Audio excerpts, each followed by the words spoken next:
Today I'll be unboxing a product that I had to buy. I've needed a printer for a while. I don't live at home anymore, so I can't use my parents' printer, and I can only print out so much stuff at work before I get in trouble.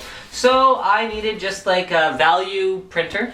I don't believe in inkjet, to be honest. Unless you must print out photos at home, I can't think of a good reason to buy an inkjet printer. The nozzles dry up if you don't use them in, a couple months, and then you go and replace them. I mean, you can refill them, but that's a pain. So I got myself a cheap color laser printer. This color laser printer is under $200. It's a Samsung CLP-310N. It is network ready, so that means that you don't actually have to plug it directly into a computer. You can just plug it into your switch or your router. Okay, I actually don't know much about it beyond the fact that it is a cheap color laser printer. So what I can probably do once I get it set up is share with you the results in terms of printing. I mean, I guess we can look at the specs, although I'm not a printer expert. So it does up to 2400 dpi, that's dots per inch. It is ultra compact and it operates quietly. All of these are very good things for home use. That side is not in English. This side appears to be in English. Okay, so it's high speed. No, it uses high speed USB 2.0 rather. It's not high speed at all. It does up to 17 pages per minute in black, 4 pages per minute in color. That's letter size. And wow, that's all it really says. Okay, well, since we're not really going to get any more information about this printer from the box, why don't we open it up? The reason I like laser is because compared to ink, toner is, well, similar in price. And compared to ink, toner lasts a lot longer. So yeah, you're not going to get this printer for free with your, digital camera that you buy or whatever. You do actually have to pay for a printer, but the usable lifespan of it will be much, much longer because you'll probably get through years with maybe 1 or 2 toner refills, assuming you don't do a ton of printing at home. Alright, included cables, we have, I'm just going to sort of do this because it's easier. 1 power cable, so that's your standard computer power cable. Okay, that was it. And then we have a little thing in French. Actually has no English on it. Okay, it says something about registering your products. I can read French okay. Then we have a quick start guide. That'll be useful because I will want to get started quickly. And I have a box open, so naturally there are investigators who would like to see what's in the box. Okay, stop. Before returning this product to the store, please contact support. Okay, you know what?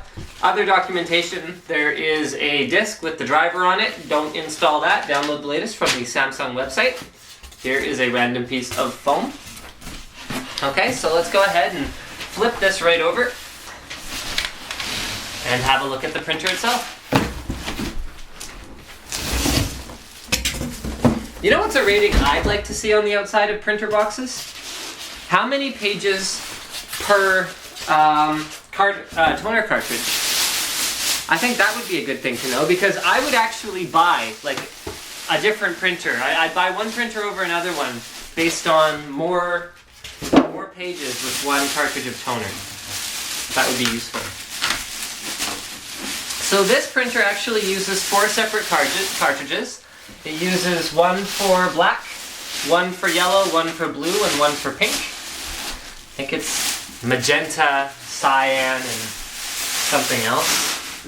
It fails me. Like I said, I'm more of a motherboard and RAM and CPU expert than a printer expert. I just kind of press the button and I hope that something comes out of it.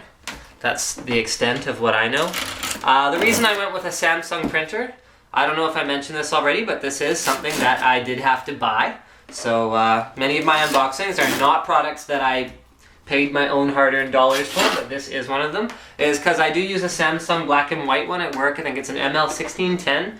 It's been incredibly reliable. I've done a ridiculous amount of printing on it, and I've never actually replaced the cartridge. So in here we find, I guess if you need to unjam something, you would lift this up. Okay, so that's where the paper comes out, presumably. There you have a little flap, so the paper can come out on there. In here, we will find all of our toner cartridges. So you can see that the black one is clearly larger than the colored ones because they're going to assume that you do a lot more black printing than color printing. They have a little instructional thing on how to replace your cartridges right here. And let's see if we can figure it out really quick. Okay, so you pull on it. Oh, that was easy. Okay, so there's the black toner cartridge. Remember that when you buy a laser printer or an inkjet printer, they usually come with starter cartridges. So, yeah, they're usually not actually full. Oh, what's this? Oh, weird. So this has like some yellow gunk in it. I have no idea what that's for. So I'm gonna actually have to read the user manual. If you can tell me what this is for, then please do. Anyway, I'm gonna go ahead and put my toner cartridge back in. All right, let's see if we can find some other features of this here network printer. So this appears to be the paper loading tray. There we go. So we load in our A4 letter paper. It looks like it takes a variety of different sizes depending how you want to adjust it. And then you just go ahead, fold it over, and chuck that in there. Hopefully it goes in a little bit more easily than it seems like. Yeah, there we go. All right. And wow, what is this? I don't know. Okay, well here's more access to the inside of guts of the printer, just in case you need it. Here's our interfaces. So there's your power button, power input, 1000 Ethernet, like you need gigabit on a printer, and then you've got a USB-B connector for data if you do want to hook it up directly to your computer. Here you have that button that's basically the something went wrong but I fixed it button. So if you run out of paper, it'll probably flash some kind of light. You put in more paper, press the button, and it should resume printing if it works like my printer at work does. It says, oh, here it has a lift handle because it is quite heavy. So if you are going to lift this printer, you should lift it by the lift handle. So I'm going to go install it now. Thank you for watching my unboxing of the CLP-310N color laser printer from Samsung.